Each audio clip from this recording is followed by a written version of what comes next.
Hello everyone, welcome to Ammu's lecture room. ഇന്നത്തെ ഈ വീഡിയോയിൽ നമ്മൾ ഡിസ്കസ് ചെയ്യാൻ പോകുന്നത് ക്ലാസിഫിക്കേഷൻ ഓഫ് ഓൺട്രപ്രണേഴ്സ് ആണ്. ഓൺട്രപ്രണർഷിപ്പ് ഡെവലപ്മെൻറ്റിൻ്റെ ഫസ്റ്റ് പാർട്ട് വീഡിയോയും സെക്കൻഡ് പാർട്ട് വീഡിയോയും കണ്ടിട്ടില്ലാത്തവർ തീർച്ചയായും ആ വീഡിയോസ് കാണുക.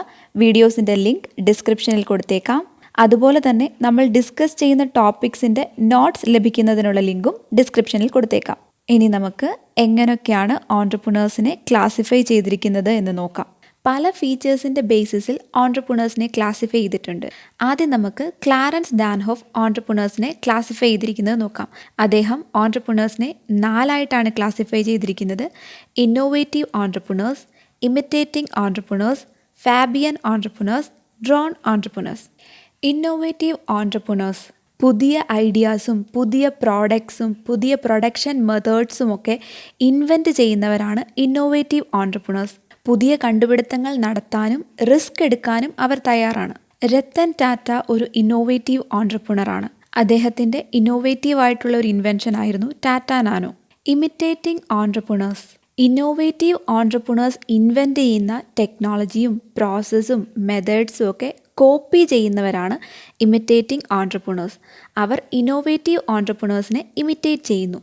ഫാബിയൻ ഓൺട്രപ്രണേഴ്സ് സാവധാനമാണ് ഓരോ തീരുമാനങ്ങളും എടുക്കുന്നത്. ഇവർ ഓർഗനൈസേഷനിൽ ഒരു ചേഞ്ച് കൊണ്ടുവരുന്നത് വളരെ ശ്രദ്ധാപൂർവമായിരിക്കും. മറ്റു വ്യക്തികൾ കൊണ്ടുവരുന്ന ഇന്നോവേഷൻസ് അവർ ടെസ്റ്റ് ചെയ്ത് ആ ഇന്നോവേഷൻ വഴി നഷ്ടങ്ങളൊന്നും വരില്ല എന്ന് ഉറപ്പ് വരുത്തിയതിന് ശേഷം മാത്രമേ ഫാബിയൻ ഓൺട്രപ്രണേഴ്സ് ആ ചേഞ്ച് സ്വീകരിക്കുകയുള്ളൂ. ഡ്രോൺ ഓൺട്രപ്രണേഴ്സ് ഓർഗനൈസേഷൻസിൽ യാതൊരു തരത്തിലുള്ള ചേഞ്ചും കൊണ്ടുവരാൻ താല്പര്യമില്ലാത്തവരാണ്. അവരുടെ ഓർഗനൈസേഷനിൽ നഷ്ടം സംഭവിച്ചാലും അവർ ചേഞ്ച് വരുത്താൻ തയ്യാറല്ല. ഇനി നമുക്ക് ടൈപ്പ് ഓഫ് ബിസിനസ്സിൻ്റെ ബേസിസിൽ എങ്ങനെയാണ് ഓൺട്രപ്രണേഴ്സിനെ ക്ലാസിഫൈ ചെയ്തിരിക്കുന്നത് നോക്കാം. ആദ്യത്തെയാണ് trading entrepreneur. Trading activities undertake ചെയ്യുന്നവരാണ് ട്രേഡിംഗ് ഓൺട്രപ്രണേഴ്സ്. അവർ മാനുഫാക്ചറിംഗ് ആക്ടിവിറ്റീസിൽ കൺസേൺഡ് അല്ല. ട്രേഡിംഗ് ഓൺട്രപ്രണേഴ്സ് മാനുഫാക്ചേഴ്സിൽ നിന്നും പ്രോഡക്ട്സ് വാങ്ങി കൺസ്യൂമറിൽ എത്തിക്കുന്നു. അടുത്തതാണ് അഗ്രികൾച്ചറൽ ഓൺട്രപ്രണേഴ്സ്. അവരെ അഗ്രിക് ഓൺട്രപ്രണേഴ്സ് എന്നും പറയുന്നു. അഗ്രികൾച്ചറൽ ആക്ടിവിറ്റീസ് അണ്ടർടേക്ക് ചെയ്യുന്നവരാണ് agricultural entrepreneurs. Agricultural products cultivate ചെയ്യുകയും പ്രൊഡ്യൂസ് ചെയ്യുകയും മാർക്കറ്റ് ചെയ്യുകയും ചെയ്യുന്നു. അടുത്തതാണ് ഇൻഡസ്ട്രിയൽ ഓൺട്രപ്രണേഴ്സ് ബേസിക്കലി മാനുഫാക്ചേഴ്സ് ആണ്.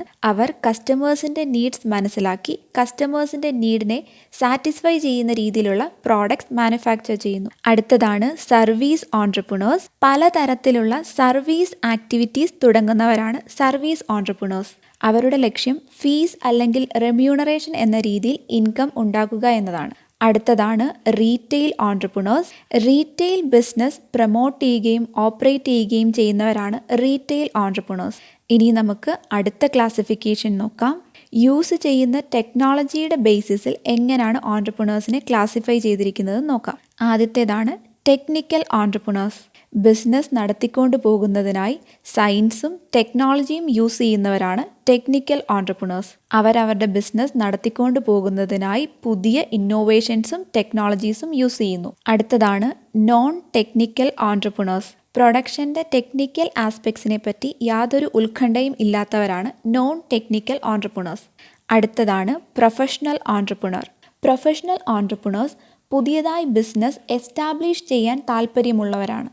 എന്നാൽ അവർക്ക് ആ ബിസിനസ് മാനേജ് ചെയ്യാനോ ഓപ്പറേറ്റ് ചെയ്യാനോ താല്പര്യമില്ല. പ്രൊഫഷണൽ ഓൺട്രപ്രണേഴ്സ് ബിസിനസ് എസ്റ്റാബ്ലിഷ് ചെയ്തതിന് ശേഷം അത് വിൽക്കുന്നു. എന്നിട്ട് അവർ പുതിയൊരു വെഞ്ചർ സ്റ്റാർട്ട് ചെയ്യുന്നു. ഇനി നമുക്ക് മോട്ടിവേഷൻ്റെ ബേസിസിൽ എങ്ങനെയാണ് ഓൺട്രപ്രണേഴ്സിനെ ക്ലാസിഫൈ ചെയ്തിരിക്കുന്നതെന്ന് നോക്കാം. ആദ്യത്തേതാണ് പ്യുവർ ഓൺട്രപ്രണേഴ്സ്. സൈക്കോളജിക്കൽ അല്ലെങ്കിൽ എക്കണോമിക് റിവാർഡ് കൊണ്ട് motivate ചെയ്യപ്പെട്ടവരാണ് pure entrepreneurs. Entrepreneurial activities ഏറ്റെടുക്കുന്നത് അവരുടെ പേഴ്സണൽ സാറ്റിസ്ഫാക്ഷന് വേണ്ടിയാണ്. അടുത്തതാണ് ഇൻഡ്യൂസ്ഡ് ഓൺട്രപ്രണർ. പുതിയ വെഞ്ചേഴ്സ് സ്റ്റാർട്ട് ചെയ്യുന്നതിന് വേണ്ടി ഗവൺമെൻറ് കൊടുക്കുന്ന അസിസ്റ്റൻസും ഇൻസെൻറ്റീവ്സും കൺസെഷൻസും ഒക്കെ കണ്ട് അതിൽ നിന്നും motivate ചെയ്യപ്പെട്ട് entrepreneurial task ഏറ്റെടുക്കുന്നവരാണ് induced entrepreneurs. അടുത്തതാണ് മോട്ടിവേറ്റഡ് ഓൺട്രപ്രണർ. ഇവരെ മോട്ടിവേറ്റ് ചെയ്യുന്നത് കസ്റ്റമേഴ്സിന് വേണ്ടി പുതിയൊരു പ്രോഡക്റ്റ് ഉണ്ടാക്കുന്നതും അത് മാർക്കറ്റ് ചെയ്യുന്നതുമാണ്. ആ പ്രോഡക്റ്റിൻ്റെ സെയിൽസ് സ്റ്റേജ് എത്തുമ്പോൾ അതിൽ നിന്ന് കിട്ടുന്ന റിവാർഡും ഇവരെ മോട്ടിവേറ്റ് ചെയ്യുന്നു. അടുത്തതാണ് സ്പോണ്ടേനിയസ് ഓൺട്രപ്രണർ. അവരുടെ തന്നെ നാച്ചുറൽ ടാലൻറ്റ് കൊണ്ട് ബിസിനസ് സ്റ്റാർട്ട് ചെയ്യുന്നവരാണ് സ്പോണ്ടേനിയസ് ഓൺട്രപ്രണർ. അവർക്ക് ജന്മസിദ്ധമായി കിട്ടിയ കഴിവുകളിൽ കോൺഫിഡൻ്റ് ആണ്. ഇനി നമുക്ക് ഗ്രോത്തിൻ്റെ ബേസിസിൽ എങ്ങനെയാണ് ഓൺട്രപ്രണേഴ്സിനെ ക്ലാസിഫൈ ചെയ്തിരിക്കുന്നതെന്ന് നോക്കാം. ആദ്യത്തേതാണ് ഗ്രോത്ത് ഓൺട്രപ്രണേഴ്സ്. നല്ല ഗ്രോത്ത് ഉണ്ടാകുമെന്ന് ഉറപ്പുള്ള ഹൈ ഗ്രോത്ത് ഇൻഡസ്ട്രീസ് ടേക്കപ്പ് ചെയ്യുന്നവരാണ് ഗ്രോത്ത് ഓൺട്രപ്രണേഴ്സ്. അടുത്തതാണ് സൂപ്പർ ഗ്രോത്ത് ഓൺട്രപ്രണേഴ്സ്. ഇൻഡസ്ട്രിയൽ ആക്ടിവിറ്റീസിൽ സൂപ്പർ ഗ്രോത്ത് പെർഫോമൻസ് കൊണ്ടുവരാൻ ശ്രമിക്കുന്നവരാണ് സൂപ്പർ ഗ്രോത്ത് ഓൺട്രപ്രണേഴ്സ്.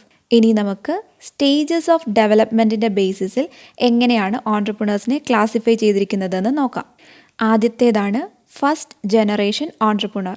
സ്വന്തം ഇന്നോവേറ്റീവ് സ്കിൽസ് ഉപയോഗിച്ചുകൊണ്ട് ഒരു ഇൻഡസ്ട്രി സ്റ്റാർട്ട് ചെയ്യുന്നവരാണ് ഫസ്റ്റ് ജനറേഷൻ ഓൺട്രപ്രണർ. അടുത്തതാണ് മോഡേൺ ഓൺട്രപ്രണർ. നിലവിലുള്ള മാർക്കറ്റ് നീഡ്സിന് ഉചിതമായിട്ടുള്ള വെഞ്ചേഴ്സ് ടേക്കപ്പ് ചെയ്യുന്നവരാണ് മോഡേൺ ഓൺട്രപ്രണർ.